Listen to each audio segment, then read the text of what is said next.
Hey Flockers, this is Sarah. And this is Jenny, and you are listening to Making It Suck, a podcast where we Assess the mess with finesse. Well, today is a really fucking awesome episode. Holy shit. We already recorded it, and we can just go ahead and tell you that you are not going to want to not listen. You're going to want to just... My tubes are tied. I want to untie them and have children after this episode. Yes. So it was amazing. I'm just so excited about this episode. So Sarah's childhood friend joined us.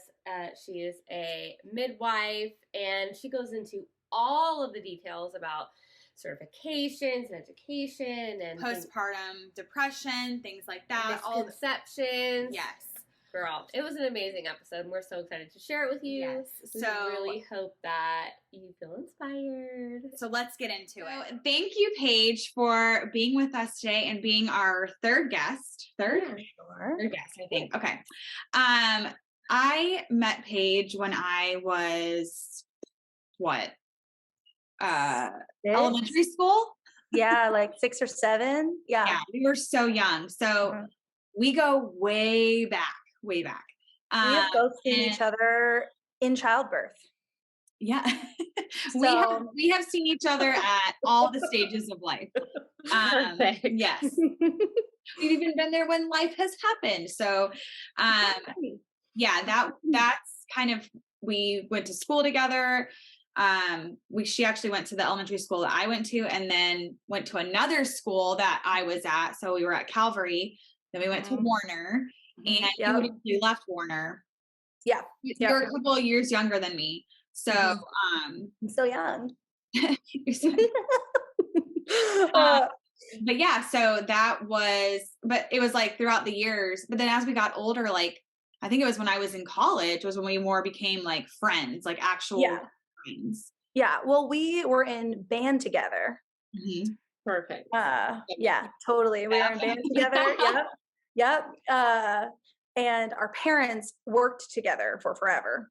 Like they were always in the teaching at the same schools. Yeah. And then eventually I worked in the preschool, and your mom I was the assistant to your mom, and that's when we all like hung out. We just spent more time together. Yeah. So how did the midwifery come into midwifery? Play? Midwifery. Okay. I'm learning. Okay. So she was, she had her second child at home. And I was there taking pictures. We'll go more into the story. We will. Yeah. But then I was going to say that after you had Amelia, you were like, I want to do this. Like, I want to be a part of this in-home birth. Yes. Okay. Yeah. And so you have to be, correct me if I'm wrong, but you have to be a doula, right? Before you can go into. So depending on what state you're in. So like midwifery, like regulations vary so dramatically from state to state, to the degree that like, if you're a midwife in some states, you can go to prison just by being a midwife. It's completely illegal. Wow. And then in other states, it's highly regulated. And then in some states, it's not regulated at all. So, depending on the state. In Florida, yes, you have to be a doula first. In Tennessee, you do not. But everyone should be, I think. Well, you're in Tennessee now, by the way. Okay. Yeah. I live in Knoxville. Knoxville, Tennessee. Well, tell us about yourself. How did you end up there? So I grew up in Daytona, like Daytona, Ormond area, until I was 24, I think. And then we moved here. And so we've been here about 8 years, and really love it. I moved up here for a midwifery apprenticeship. Like that was the reason why we moved. My parents lived here, and we had 2 small kids, and just becoming a midwife in Florida is one of the most challenging states to become a midwife in. And I just wasn't here for that, and didn't have childcare. It was going to be way too expensive.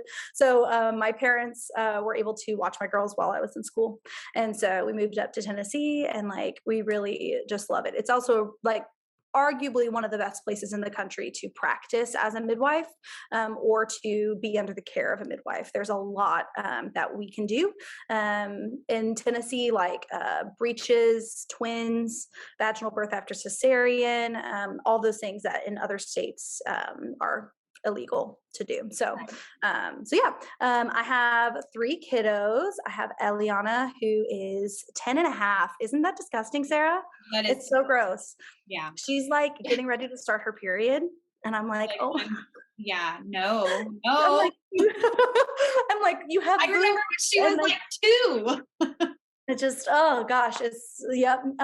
So I have Eliana, who's 10 and a half, and then Amelia, who is 8, and then Charlie, who is 3. I have been with my husband we'll be celebrating our 13-year anniversary on your bachelorette trip, Sarah. You were on a cruise right before? So we actually got married in our living room because we just wanted to be married, and I couldn't give a flying flip about a wedding, but he did. And so, like a year later, we had a ceremony, like a wedding ceremony on a cruise ship, which was the same weekend that our dating anniversary was. So that's when we typically celebrate. So I'll be celebrating it with you instead. Okay, cool. And you like to do things at home, like give birth and get married. I like it. Everything's at home. Big homebody. But yeah, so she basically convinced me to use the same midwife and to I was very nervous, and because Nora's birth was very complicated, and so I was just scared. But the midwife had a birth center, and it was literally the hospital was like a mile away. So I was like, okay. And it was in your town. Yeah. Yeah.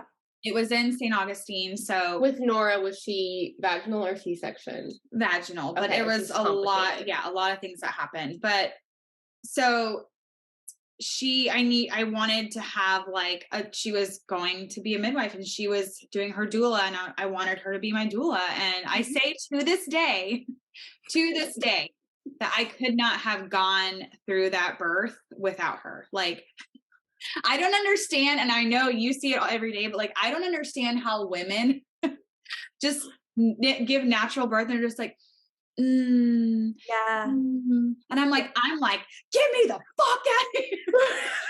Who made this decision? I was like, so what's so funny was that when Sarah was at my delivery, she's like, you were like 16 weeks pregnant, I think, with Micah.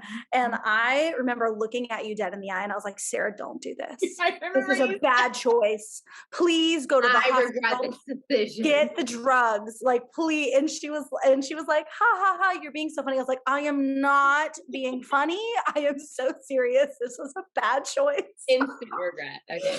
But it was I felt like at the beginning of the birth, I did so well, and then I got to that point where the pain is you don't know what to do. You don't know what to do, and so I was like, I gotta go to the hospital. And my midwife looked at me, and she was like, "You're gonna have this baby in the car." Elevator. Yeah.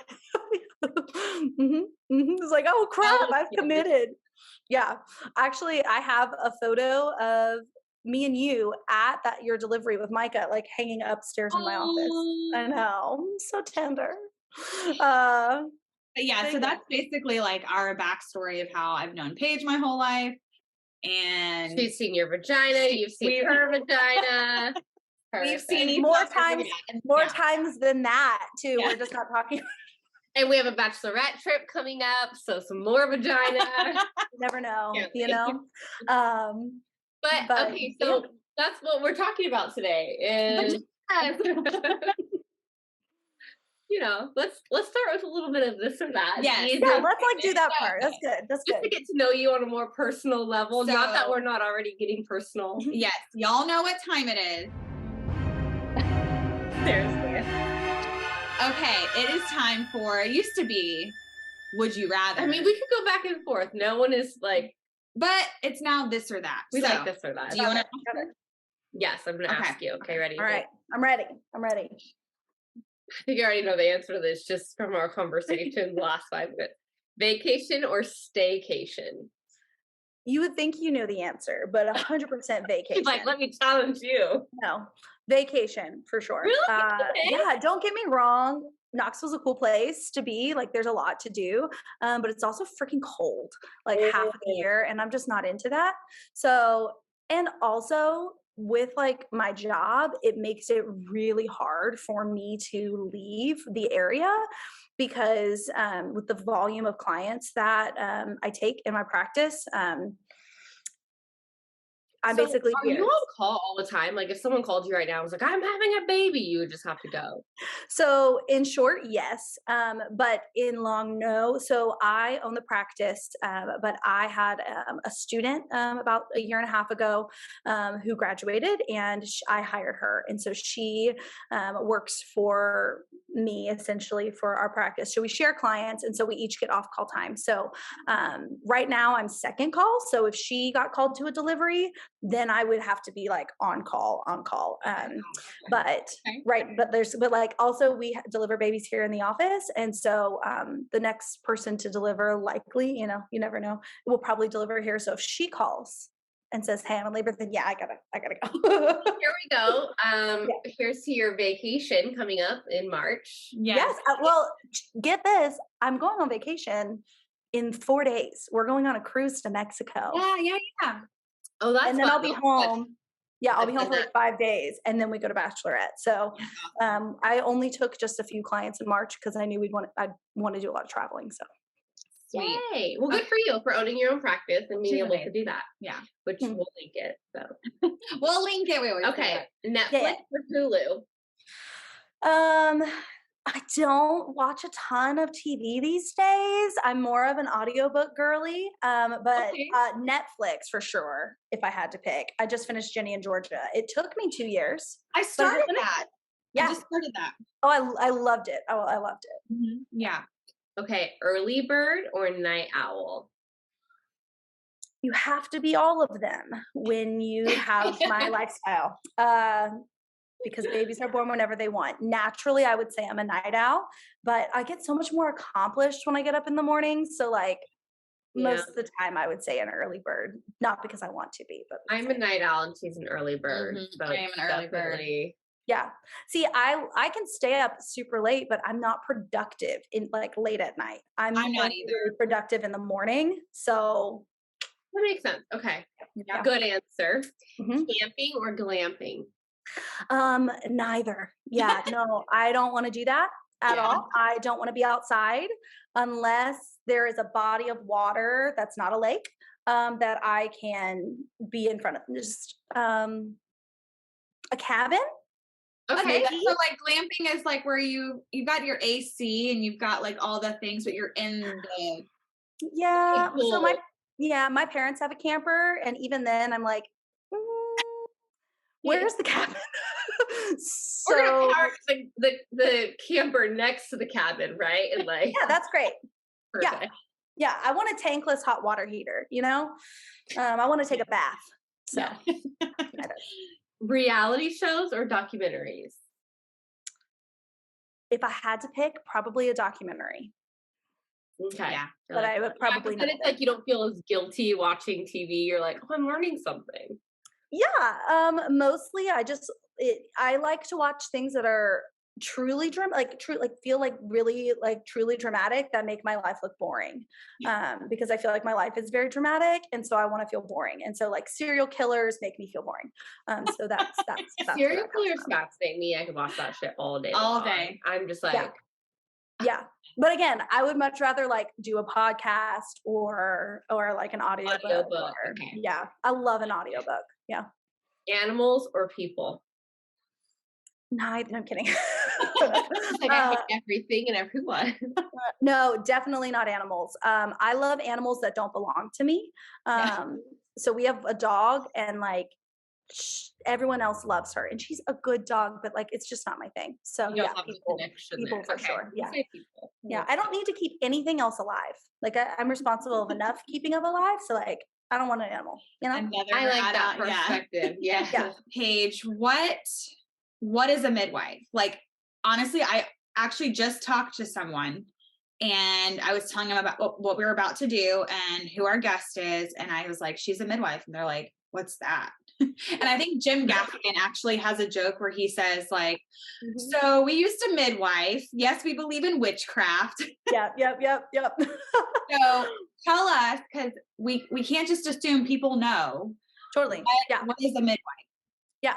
So when I was like looking at like some of the questions, like things we were going to be talking about today, this was the hardest one for me to answer. Really? Yeah, because it's there's no like this is what it is, right? There are different types of midwives, and also like what midwifery is has changed throughout history. So Plus the midwifery state is regulations is different. That's crazy. yeah, totally. Also, people who don't give a flip about state regulations also practice as midwives. So, midwifery is like literally one of the oldest careers in the world, right? If you think about it, there have always been women helping women give I birth, think of right? Game of Thrones, like when she's giving, or the dragon, when she's giving birth. Like, what were Oh, they the House called? of the Dragon. Yeah. What were those guys called? They're like, oh, call this person. Oh, I Like don't they were a know. specialist. Do you know what I'm talking about? No. No, I don't. Oh, oh, like the healers, like the healers. Yeah, Okay, like so call like a healer. And yeah, like call a she's healer. Okay, so like but like even like if you want to go back to like there are midwives in the Bible, okay? Right? yeah. Like there are midwives from the beginning of time, really. There's always been women helping women, and that is literally what midwife means. Like what does it mean? Oh, It I means love that with women. definition. That's way Yeah, better it than like means a with women. medical definition. Yeah. Yeah, totally. So uh like they have been called a lot of different things throughout history, so like healers, right? The people who know a lot about herbs and natural remedies, right? Those are often the midwives. Those are the people, the witches, like literally the witches, like Yeah. they're like there's like midwifery like documentation going back to being like this person was a midwife and she was burned at the stake because they called her a witch because she could help you alleviate your problems like with natural remedies, Yeah. which looks like witchcraft. Yeah. So midwives are a lot of different things. Nowadays there are really like three different types of midwives. There are lay midwives, which are midwives who don't have any formal education, who don't aren't Say held like LAY, like laid back. um Like, in my mind, the lay midwives that I know, they often call themselves birth keepers, because now calling yourself a midwife without having like documentation to back that up can put you in a weird spot. They work with women who like want an unassisted delivery, so they don't want any sort of like medical intervention, safety measures, one could argue. So those are lay midwives. They exist. They often, like in at least in our area, there are a couple of them who don't do a whole lot, but then there's one she's an Amish woman, and so she only delivers the babies within her own community. Okay. Yeah. I have delivered many an Amish and Mennonite baby, but for this specific woman. So those are lay midwives. There are certified nurse midwives, so CNMs, and they mostly work inside the hospital. They sometimes work outside of the hospital, like a birth center. Very rarely do they work in home birth, but they are not autonomous providers. So they're under the direct supervision of a physician. So an OB who can say, this is what you can and cannot do. This is when you need to consult. They also have a larger scope. So if you have some minor complications that might risk you out of home birth, things like maybe you have pre-existing diabetes or pre-existing high blood pressure, maybe you just want to give birth, and maybe you want medication, maybe you want like pain management, and so you choose to deliver in the hospital, but with nurse midwives. So they have a larger scope, but they are not autonomous providers. They work under somebody directly, underneath the physician. And those are going to be the most common type of midwife. And then what I am is a CPM, so certified professional midwife, and we are autonomous providers, meaning we work in collaboration with certain physicians, but we kind of call the shots in regards to when we need to consult with those physicians. We work with low risk moms having low risk babies in an out of hospital setting, so home birth or birth center, and we see them through their entire childbearing years. So sometimes we meet people pre-conception and do like lab work and things like that as they're getting ready to conceive, and then we see them through all their prenatal, like we do all their prenatal care, we do all of their lab work, we refer out for ultrasound, but that's basically it. And then we see them through their whole, like the whole thing. So labor and delivery, when it comes time, we attend them at home. We manage like minor emergencies we manage at home. Mostly we're trained to recognize what is a larger emergency, and like refer as necessary. But our transfer rate last year was about 12%. So 88% of the moms who started care with us ended up having their babies at home or at our office. And most of those moms that we transferred just wanted pain meds. They were like, I would really like an epidural now. So as long as, like, when you have good prenatal care, the idea that this major emergency is going to come up happens very, very infrequently. And so we see them throughout their pregnancy, their birth, and then also postpartum. One thing that is really unique about the CPM credential is that we also are qualified to care for healthy newborns for the first 6 weeks of their life. So we tell moms, like, hey, we don't replace a pediatrician. And yet, if you're not really interested in all of the extras that come along with the pediatrician, if you're just wanting to like know how much your baby weighs, talk about feeding, stuff like that, every time that we see a mom in the postpartum is also a well baby visit. So And we can do like, can they still see you and also a pediatrician at the same time? Yeah, totally. Most of our I will say most of our clients are pretty crunchy, for lack of a better word. So most of them like to stay out of doctors' offices as much as possible. But we have a couple of like pediatricians that we work more closely with, so that maybe they'll go see them one time when they're maybe like 2 weeks old, and then we see them for the rest of the time. Yeah. But we do all like the newborn, like testing like they would in the hospital. So like a newborn metabolic screening, a hearing screening, a screen for congenital heart defects. We do all that. Okay. And we do like birth certificate, social security card, all that good stuff. Yeah, that's cool. Okay. Yeah. So, I mean, that's the thing that's really cool, because I feel like, and we'll get into misconceptions and all that, but I feel like that's one thing where people are just like, you just give birth and it's just, like, that's it. Like, oh, okay. Like in the woods. Yeah. In like, my Birkenstocks. You know, yeah. So it's like, it's not like that. You guys still do things where you get a birth certificate, you do the screening. Yeah. You know, like that's, Yeah, we carry emergency medications, right? So if you hemorrhage, if you're bleeding too much, too fast, like we carry several different medications and know how to manage that. We can give you antibiotics through an IV at home. We can give you nausea medication at home. We can, if you tear and you need like a repair, like stitches, right? We can do that at home, and you do get pain management for that. Yeah, I mean, I had a tear after I had Micah James and did it right there, like. And yeah, I remember them watching you and sew you up. Yeah, it's just like that. And they had that like local anesthetic. Yeah, that just lidocaine. Yeah, just to numb it. And it was just, they were like, they can do things. Like, yeah.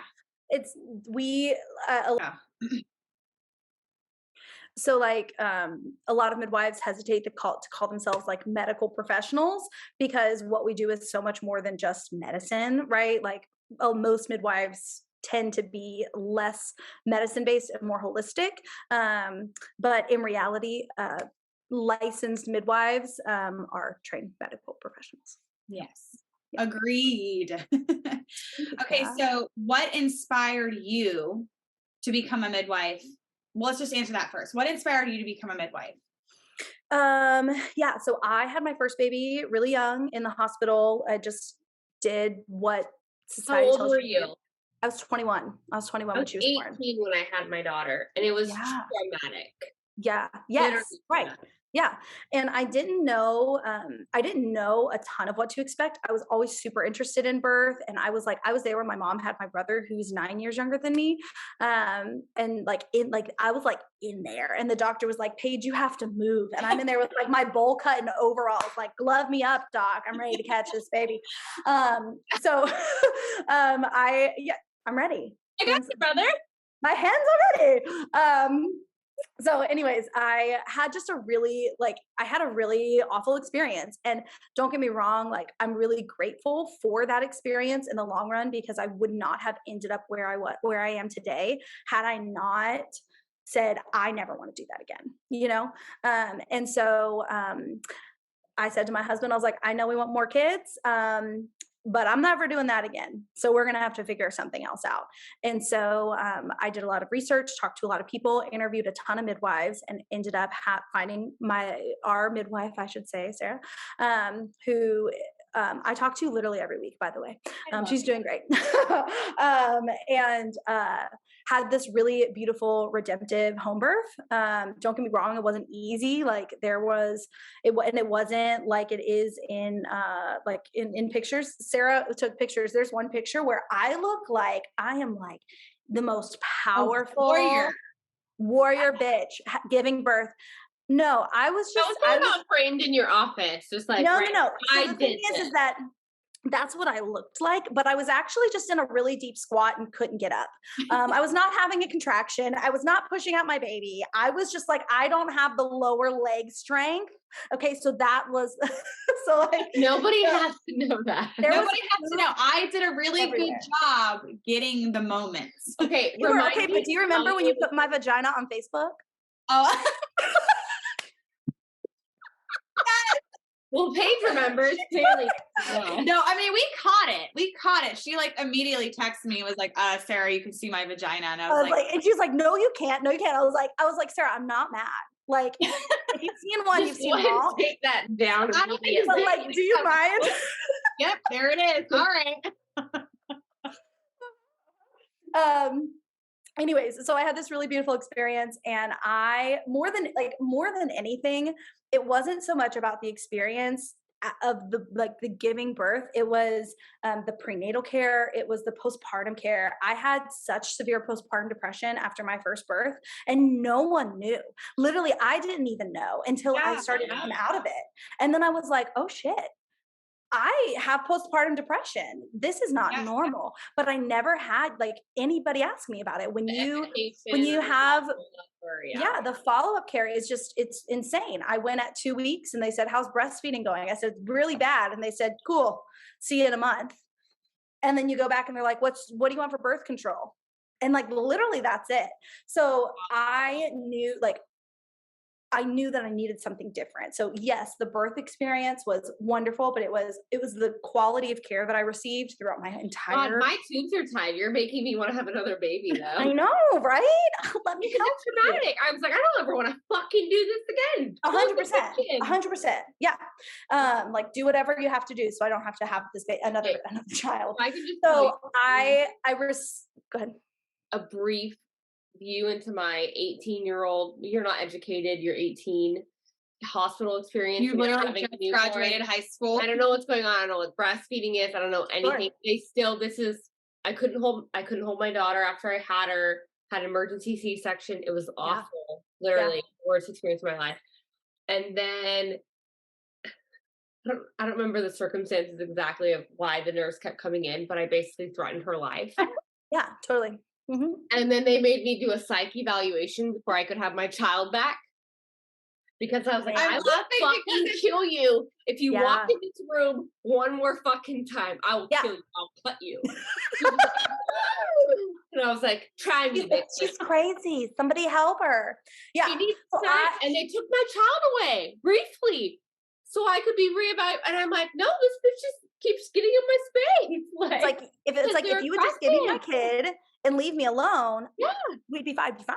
That's what I was 18. I was feisty. This lady keeps coming in. She's flipping me around. Your hormones are like taking my baby, and I was like, "I'll fucking kill you." And she was like, "Red alert, psych eval." It was awful. So thank you. So we don't realize how in that state your hormones. You are crazy. You are. And it shows too how I was uneducated. Well, I didn't know how uneducated they are. They don't they're not understanding like.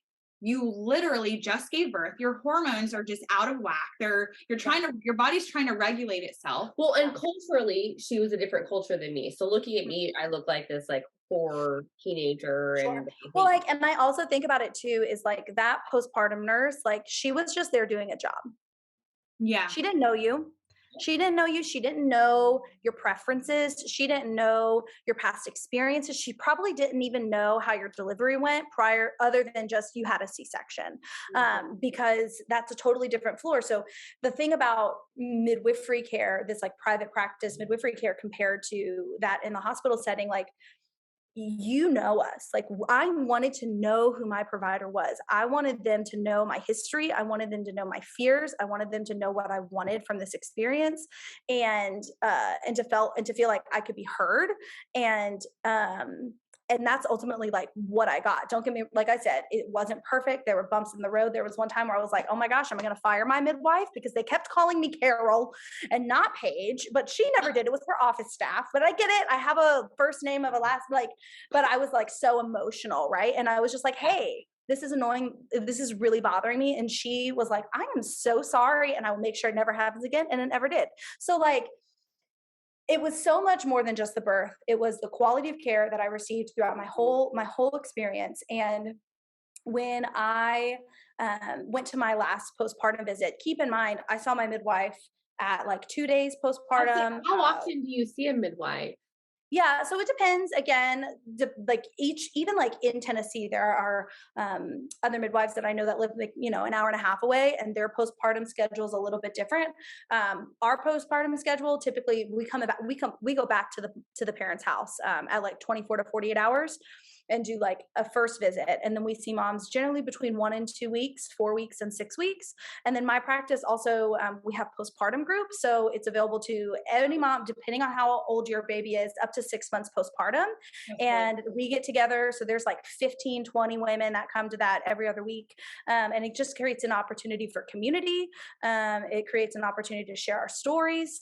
So when we have a mom that's like getting ready to graduate, their baby's 5 months old, and then we have a mom with a 2-week-old baby, they find each other and they connect. Or sometimes, we can't share specific details of how deliveries have gone, but say one mom experienced this one complication and she was really struggling with it, or she chose to get an epidural instead and she's disappointed in how that went. I'll be like, Sarah, you should go talk to Sally over there. You guys might have a lot in common. Do you know what I mean? So it gives an opportunity. You're bringing moms together. And then also it gives us an opportunity because we cannot be their primary care after 6 weeks postpartum, but it still gives us the opportunity to check in with those moms and to not just like be like, peace out.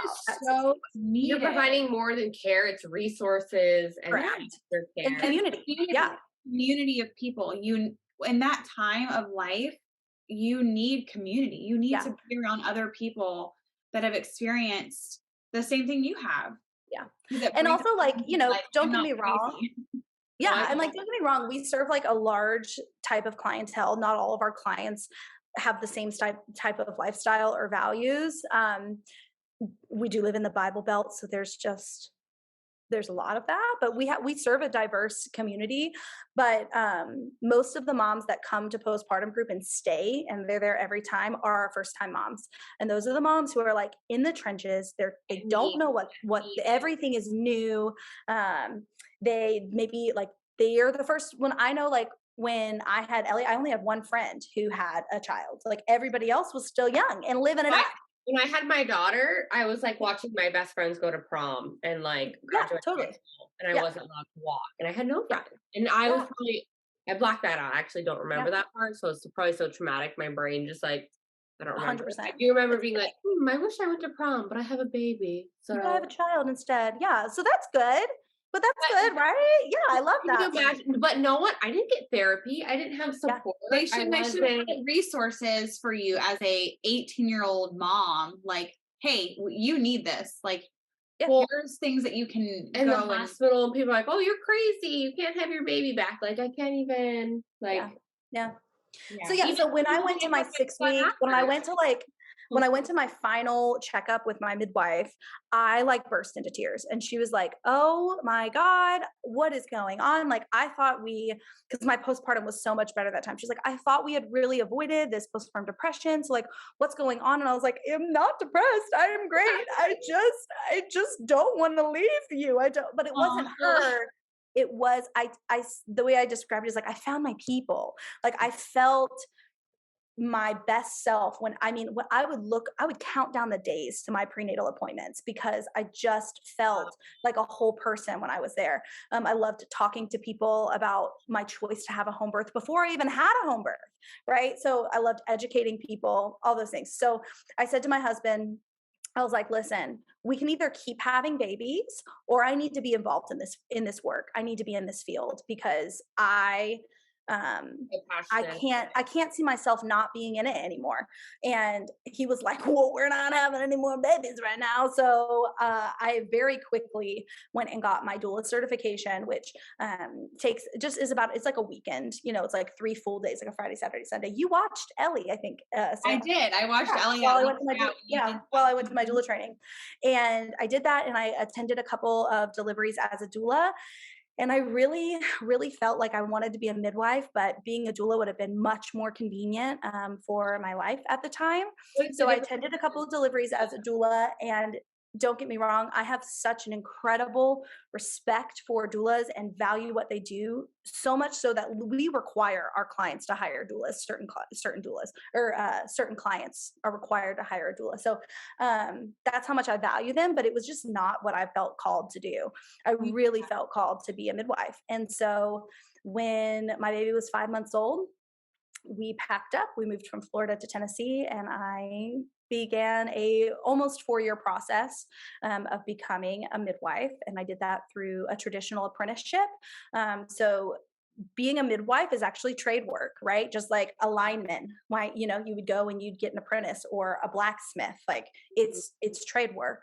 And so I was not a nurse before. I never worked in the hospital. I didn't know how to take a blood pressure, right? Yet alone how to suture. So you really kind of like start from the ground up and build those skills. And it took me just shy of 4 years. And during that time, I attended just under 100 deliveries in different capacities. It's a some people think like 100 deliveries, like that's not a ton before you can be intense. That's a fucking fuck ton. I've had 4 and I'm like, no. Yeah. So that was almost double. The minimum requirement is about 55, but most students end up needing to do a whole lot more than that. But then you have to go through a whole, the application process to sit for your boards was so intense. I was like vomiting from anxiety. And so once I finally got approved for that, then you have to sit and take a national board exam, which is it's like 300 questions.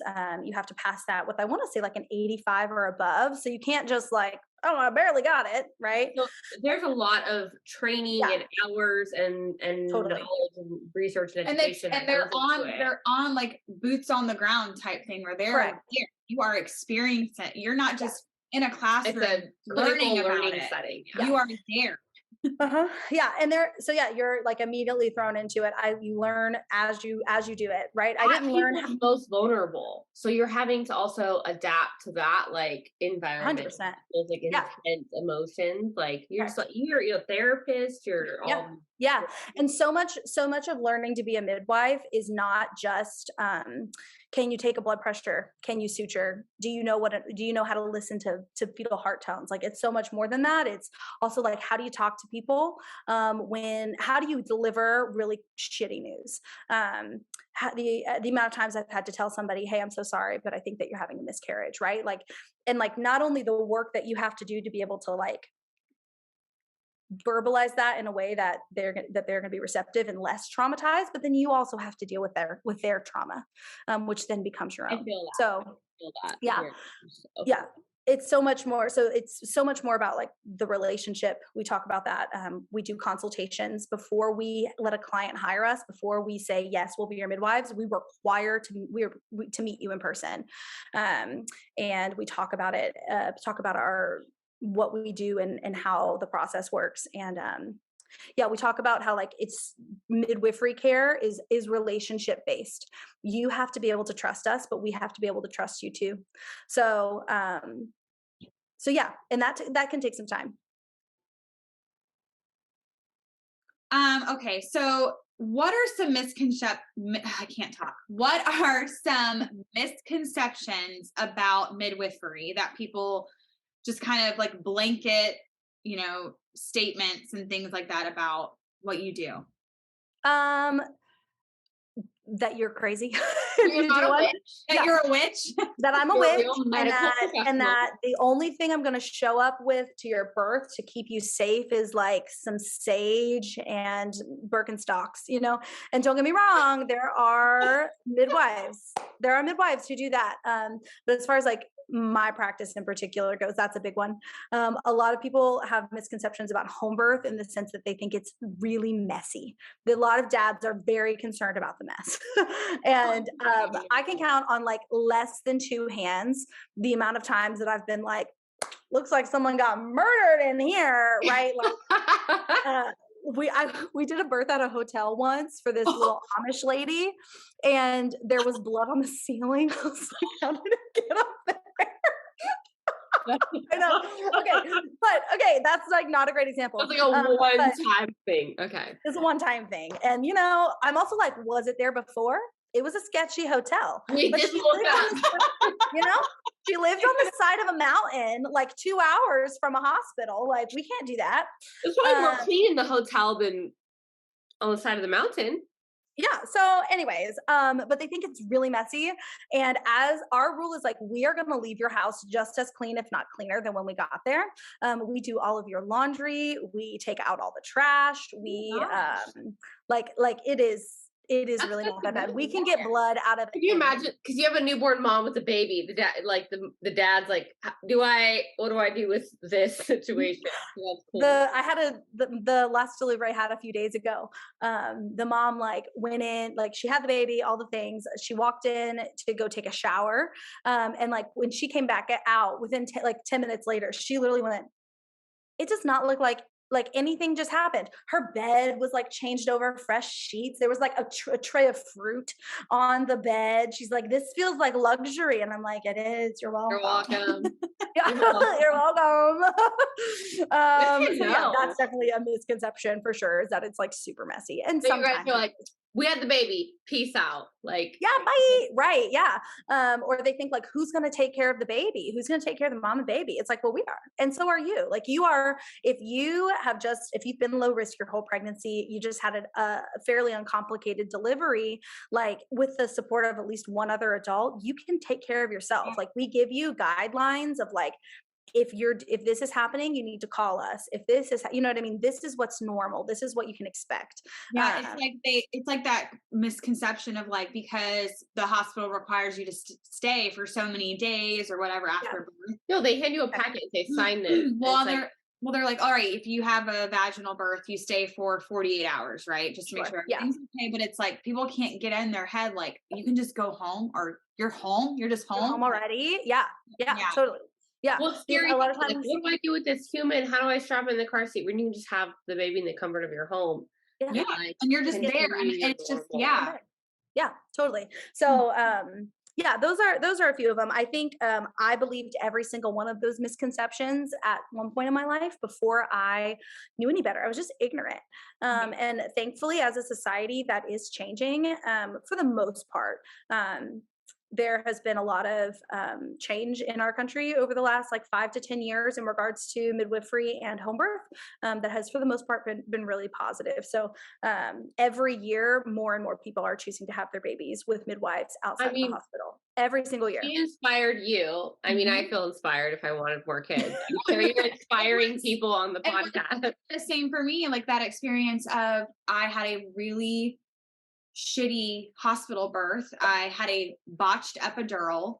I couldn't walk correctly 2 months after having Nora because of that botched epidural. I remember the anesthesiologist was talking about, she was going on vacation and like she was getting off her shift and she was going on vacation and they were doing lobstering or whatever the fuck it's called. And I'm like, she's like talking to the other nurse while she's putting a fucking needle in my back.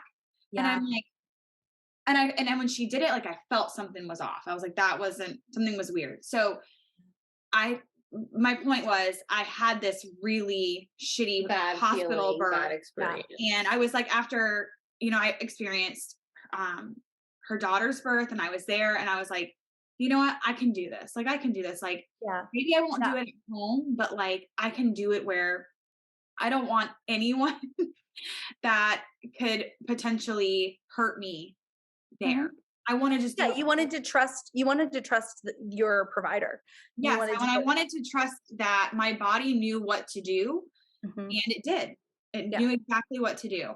So it was kind of the same experience where it was like, you know what, this birth gave me so much hope, and it really is like, it's life changing. Like the way we give birth to our children is something that you will never ever forget, good, bad, and different, right? Like it is for some people once in a lifetime, but like how many times are you really doing this in your life, like experience, and it will shape you one way or the other. I had never experienced depression until I had a baby. And now it's something that I deal with on a regular basis. So like, that leads into that leads into our next question. You know, because our podcast, we are about mental health. And so we do want to bring it into this about depression and postpartum depression, anxiety, rage, all the things that people can feel. What do we do after? Like, how can someone they've just had a baby, doesn't matter, it could be a week, 2 days, whatever. How can 3 months? Yeah, 3 months, 6 months. How can they identify if they have postpartum depression and they should reach out to someone for help? So postpartum depression and anxiety, postpartum like mood disorders really is what you would classify it as, is something that we talk a lot about with our clients, not even just in the postpartum, but like prenatally. Like we want to know, like, especially if you've given birth before, like how did you respond with those previous deliveries? What pre-existing medical conditions and whatnot? Yeah, totally. Right. Are we prone to things like, do we have a genetic disposition to things like depression and anxiety? Again, well, how was your previous experiences? How much support do you have going into the postpartum process? We talk about that around anywhere between like 32 and 34 weeks. We talk about like, okay, what is your plan for postpartum? Who's going to be there with you, supporting you in the immediate postpartum? Who's going to be with you for the next couple of weeks? What does your support system look like? Like I said, we live in the Bible Belt, so like, what sort of like church community do you have? Do you feel like you can be, I will literally ask, like, do you feel like you can be vulnerable with those people? So we talk a lot about it prenatally, so that if something comes up in that first couple of weeks postpartum, we already know who we're like. You're proactive instead of reactive. Correct. Exactly. And then also, when we're with these moms for their birth experiences, and, I think of one mom in particular, her baby's about 4 months old right now. And Abby, who's the other midwife who works with me, and I talked a lot about it. We're like, she's going to have a lot to work through. She is like, because of the experience that she had, which was no fault of anyone's, it's just the way it goes sometimes. And she and her baby are fine and they're safe, but it was not the birth that any of us were anticipating for her. And so we knew, okay, we have to be on high alert with her. Also, her community is, I know this woman's pair. I've delivered siblings for both her and her husband's youngest siblings. So like, I know these families very well. And while they all have many, many children and have done this a lot, there's not a ton of that open communication around in regards to mental health. So we have to kind of be those people for her.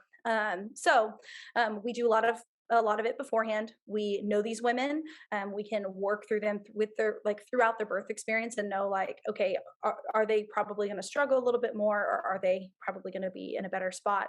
And when I say that, I get on people's nerves sometimes, because when a mom comes to me and I'm like, all right, so like, how are we doing emotionally? We spend just as much time in the postpartum visits talking about your emotional state as much as we do your physical state.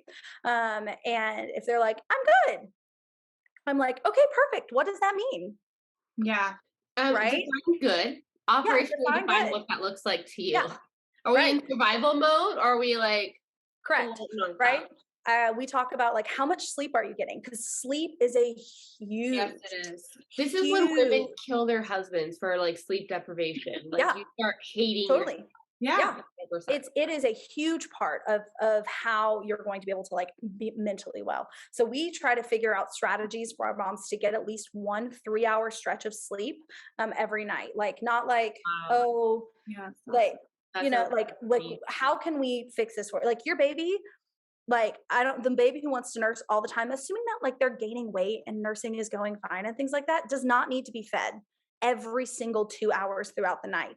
It is okay for you to hand that baby off to your partner and say, I am sleeping for this next stretch. And if it's something tragic, of course, come and wake me up. But like, and we talk about that with their partners too. So we're like, this is now your job. Like, it's not, I understand you got to work, but she's got to work all day taking care of these kids.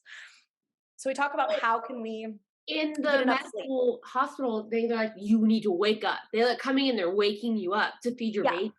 Yeah, don't get me wrong.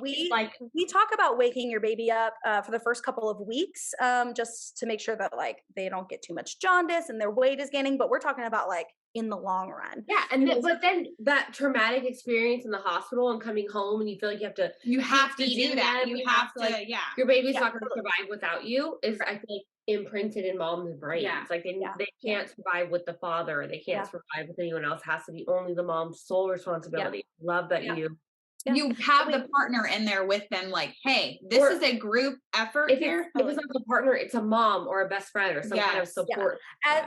As much as we can, most of the time, especially for the first postpartum visit here in our office. So like in the first couple of weeks that we see people, and it's generally about 10 days that we see them, they normally have at least one person coming with them. So we talk about it. We talk a lot about sleep because like literally, I truthfully feel like that's probably the biggest component is, are we sleeping? We talk about bonding with your baby. We talk about, are you being intentional about spending time with your baby when you're not feeding your baby?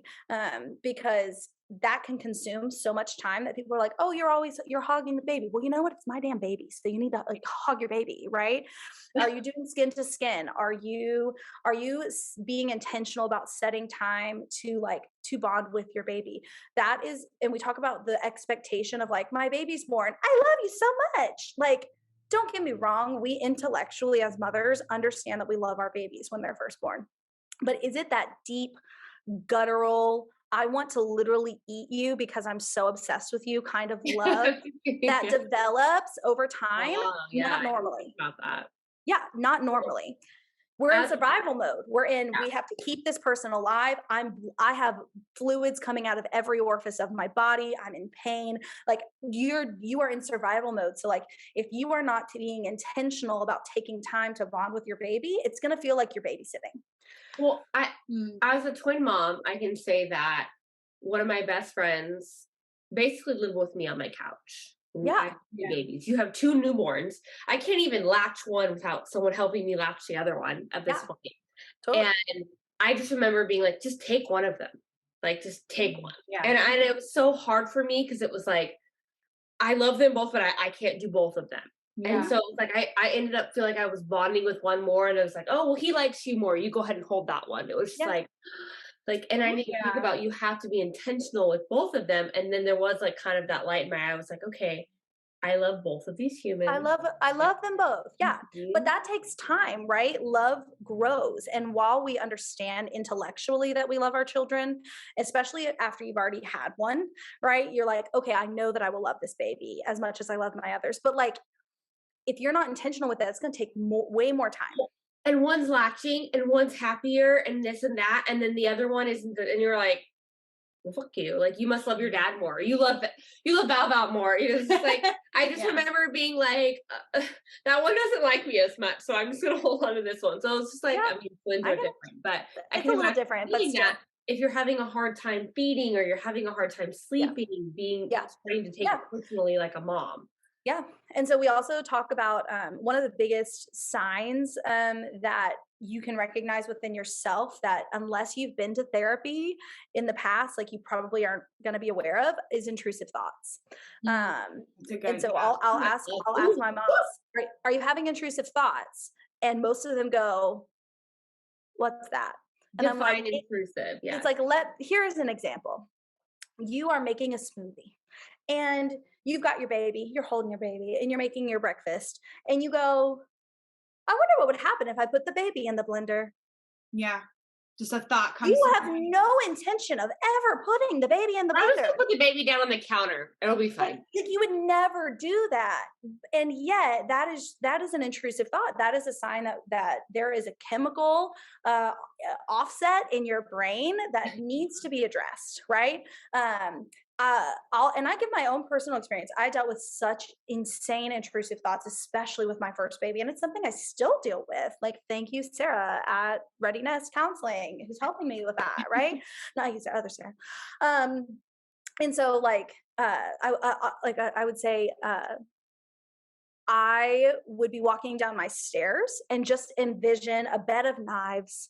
What happens if I fall down the stairs onto a bed of knives? Is there a bed of knives at the bottom of my stairs? No, this is not reality, right? But if you can recognize that's an intrusive thought that I just had, then you can deal with it. But if you don't recognize what that intrusive thought is, and in fact, intrusive thought, and it's a sign that we're struggling, you just think that you're either going crazy or, I mean, I don't know, when I dealt with it. I definitely, I'm sure women, when they have these intrusive thoughts, they're scared. Like they feel guilt. And they're like, they're scared to tell someone like, hey, I'm having these thoughts.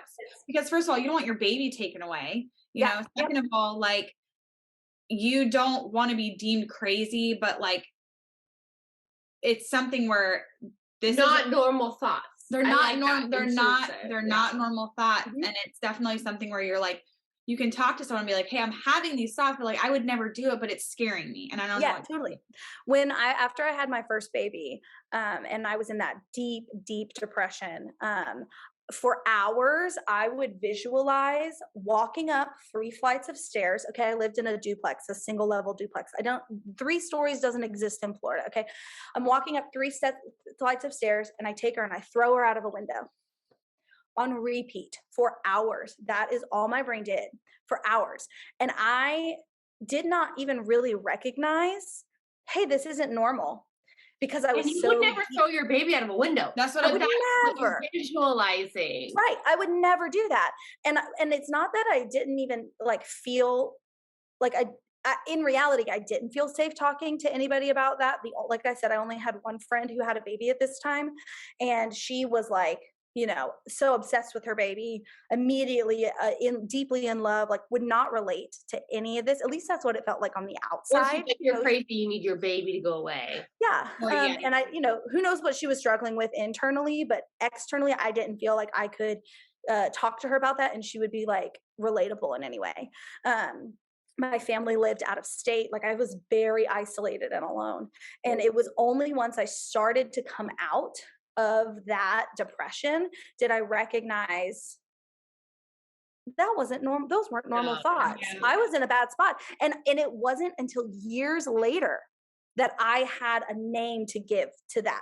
That's an intrusive thought. Like it wasn't until I was back into therapy and I shared that experience with my therapist that she said, that's an intrusive thought. That's what you were dealing with.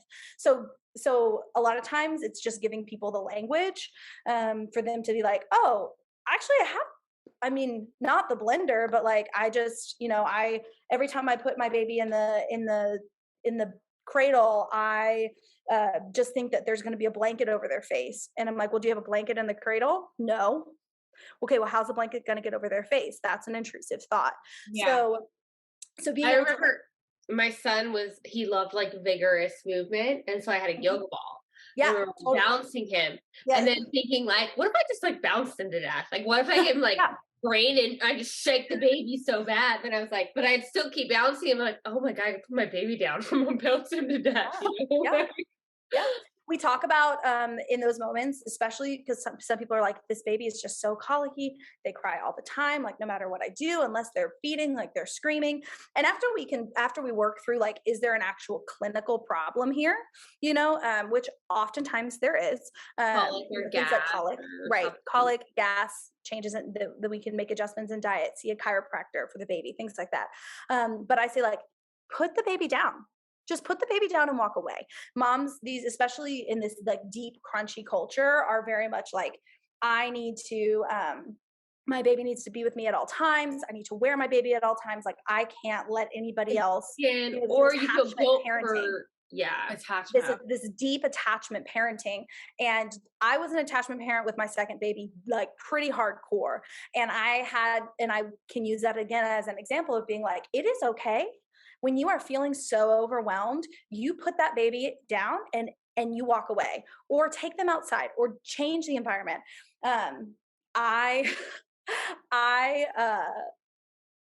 So with my third baby, so he's 3, so this isn't even all that long ago.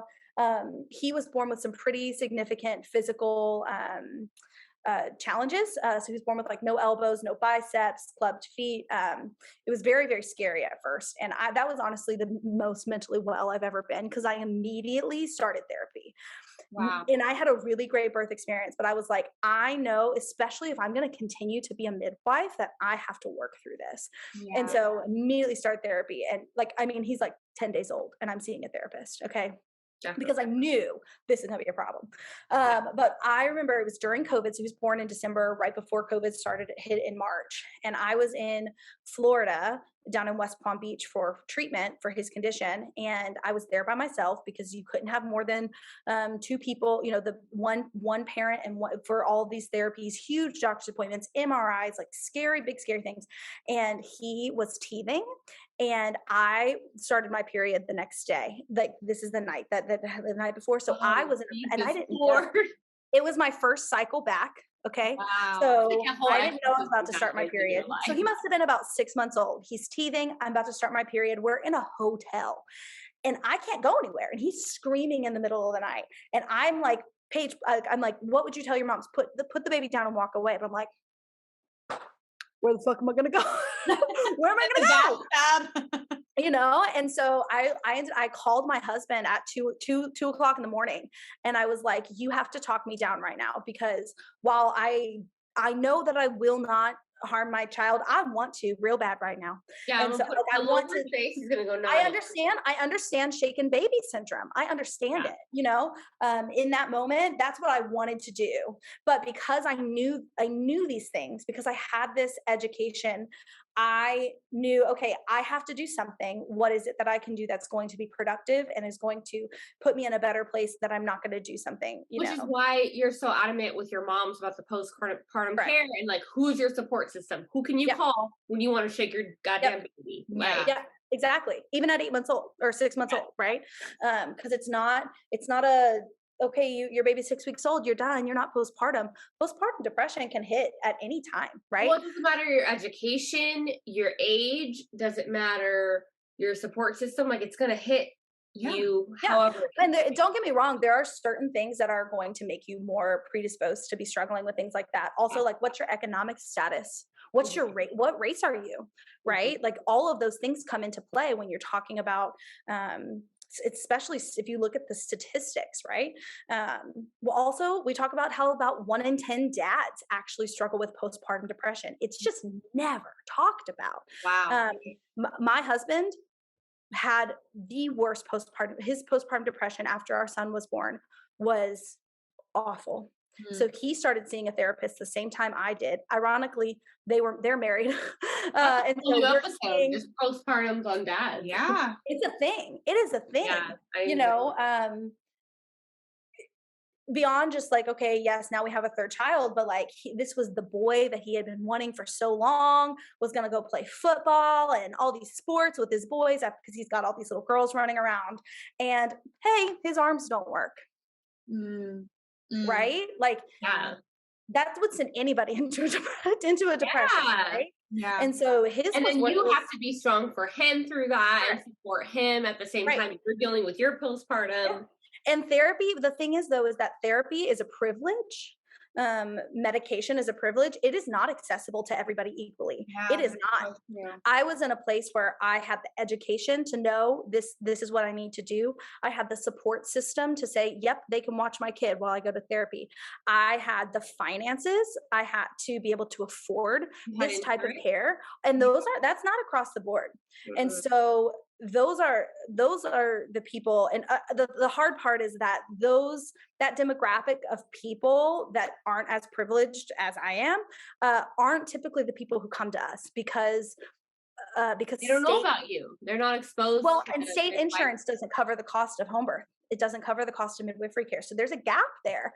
And so that is a huge challenge, you know, and the midwives that I'm friends with that, you know, work inside the hospital who work more with this type of demographic who still want a more natural approach to pregnancy and birth, but can't afford an out of hospital delivery. They can't access it. Yeah. You know, that, right. It's not accessible to everybody. And that's a huge, but anyways, I talked to them about like, how do you screen your clients? Right. And they give them like a little piece of paper that says like, do you feel like harming yourself on a scale of 1 to 10? Do you know what I mean? And it assigns you a score. And if it says good, you're good. And it's a huge gap in our system. And it's one that, I wish I could sit here and be like that. I'm working really hard to bridge the gap, but that's not true. I'm not here to, but you know, like I at this point season in my life am taking as good a care for my clients as I can, but it's really hard to fill that gap, you know? Yeah. So especially if it's like, oh, this is like actually like that if I can tell them like that's actually postpartum anxiety. That's what that is. And there are ways that we can help address this. We talk a lot about nutrition with our families, even like prenatally, we talk about nutrition at every single visit. Talk to me about like we have our clients do a food log. And we always say like, this is not because we're coming from a place of shame. I do not care if you go to Chick-fil-A and get a drive-through, like do your thing, girl. But like, we talk a lot about nutrition. We talk a lot about, you know, what type of supplements and vitamins are you taking? So there are some things that can be addressed, like that can actually be helped. If you're having postpartum anxiety, you really need to cut out stimulants. So like caffeine in all forms, right? You really need to back off of those. There are some tinctures and like herbs that you can take that are safe while breastfeeding that you can get on Amazon, right? For $12 delivered to your door that can help in those acute moments of stress. So we talk a lot about that. But then also we're going to refer you to a therapist. We have the new resource here in town, which I'm just like literally could cry. I'm so grateful for. It is a practice of therapists that works specifically with postpartum moms, and not just postpartum moms, but I would say women who are dealing with fertility issues, adoption, like anything having to do with like growing your family. Like these 3 women, that's all they do. But you know, my job is not, that's outside of my scope. I'm not a therapist, but I can talk to you about what mental health is and kind of screen people appropriately. The problem is getting people there, you know.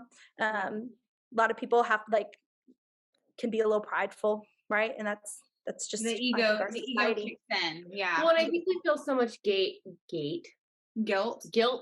and shame. The word. Yeah. Like I remember it's so hard to ask for help. Like you're supposed to be a mom, and then you see all these Pinterest moms or moms on Instagram that are just like loving and beautiful, and they have these beautiful packed lunches, and we have these such like high expectations. And I'm over here like, I haven't folded laundry in 2 weeks. I'm the worst mom in the world. Like, what is that compared on like a mom scale of just like real life things that matter, you know? Yeah. Well, this was really good. I'm so happy that you came on to the podcast today. A lot of things I feel like the air was cleared on. Like people need to know. I wish I would have spoke to you 5 years ago. Yeah. Thank you, Paige, for coming on. We appreciate all of this. Like I cannot wait. So much information for moms to take in, like postnatal care, and like, hey, maybe you're thinking about having another kid. There are other options where before I would have been like, absolutely not, no home birth. And I was like, maybe. Yeah, you're like, I can do that. Just the support and the community and the culture that you bring is really cool. So I'm excited. Thanks. Well, thank you again for having me. Yes. And I will see you guys in a couple weeks. Yeah, we'll see you soon. Bachelorette. All right. Thank you again for listening. We really hope that you felt inspired today in one way or another by Paige's stories and our stories. We really do put ourselves out there. We are as real, raw, and relatable as we can be, while also being respectful. And Paige was an amazing guest today. So go check out the links in our bio. We're going to have all of her stuff linked, as well as ways to give us feedback, because we want to get to know you and we want to hear all of your thoughts and future episode. Yes. Again, if you guys have a topic you want us to cover, just go ahead and fill out the TAWE section in the link in our bio on Instagram, and we will cover it. We'll do it. Yeah. So cheers to the future, and what an amazing episode. Thank you.